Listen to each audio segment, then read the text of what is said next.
हजरत उम्र रजी अल्लाह ताला अन्हु ने कभी कोई ख्वाहिश नहीं की। एक दिन मछली खाने को दिल चाहा तो अपने गुलाम यरफा से इजहार फरमाया। यरफा आपका बड़ा वफादार गुलाम था। एक दिन आपने फरमाया, यरफा आज मछली खाने को दिल करता है, लेकिन मसला यह है 8 मील दूर जाना पड़ेगा दरिया के पास मछली लेने और 8 मील वापस आना पड़ेगा मछली लेकर। फिर आपने फरमाया, रहने दो, खाते ही नहीं। एक छोटी सी ख्वाहिश के लिए अपने आप को इतनी मशक्कत में डालना अच्छा नहीं लगता कि 8 मील जाना और 8 मील वापस आना सिर्फ मेरी मछली के लिए। छोड़ो यरफा, अगर करीब से मिलती तो और बात थी। गुलाम कहता है, मैं कई सालों से आपका खादिम था, लेकिन कभी आपने कोई ख्वाहिश की ही नहीं थी।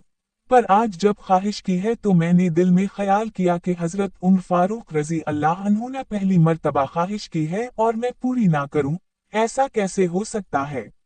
गुलाम कहते हैं, जनाब इमर रजी अल्लाह अन्हु जहर की नमाज पढ़ने गए तो मुझे मालूम था उनके पास कुछ मेहमान आए हुए हैं, असर उनकी वहीं हो जाएगी।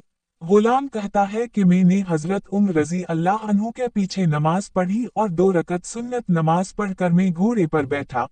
अरबी नस्ल का घोड़ा था। दौड़ा कर मैं दरिया पर पहुंच गया। अरबी नस्ल के घोड़े को 8 मील किया कहते।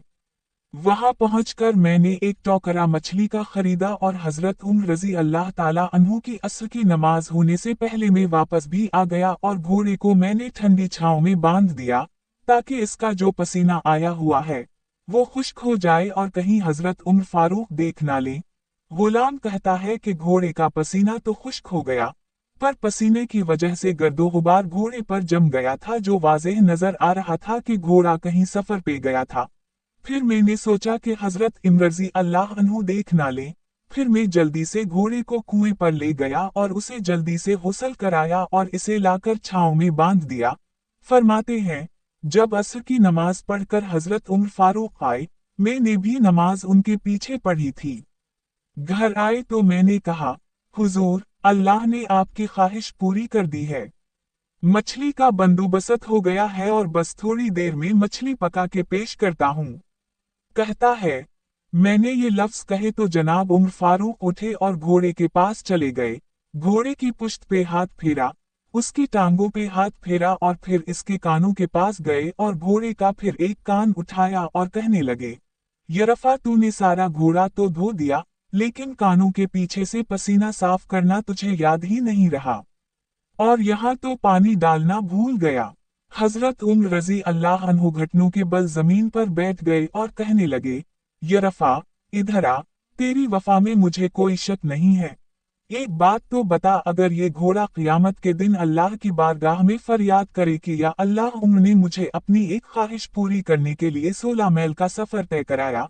ए अल्लाह, मैं जानवर था, बेजबान था, 16 मील का सफर एक ख्वाहिश पूरी करने के लिए, तो फिर यरफा तू बता, मेरे जैसे वजूद का कमजोर आदमी मालिक के हुजूर घोड़े के सवाल का जवाब कैसे देगा। यरफा कहता है, मैं अपने बाप के फौत होने पर इतना नहीं रोया था जितना आज रोया। मैं तरफ उठा के हुजूर ये वाली सोच। गुलाम रोने लगा।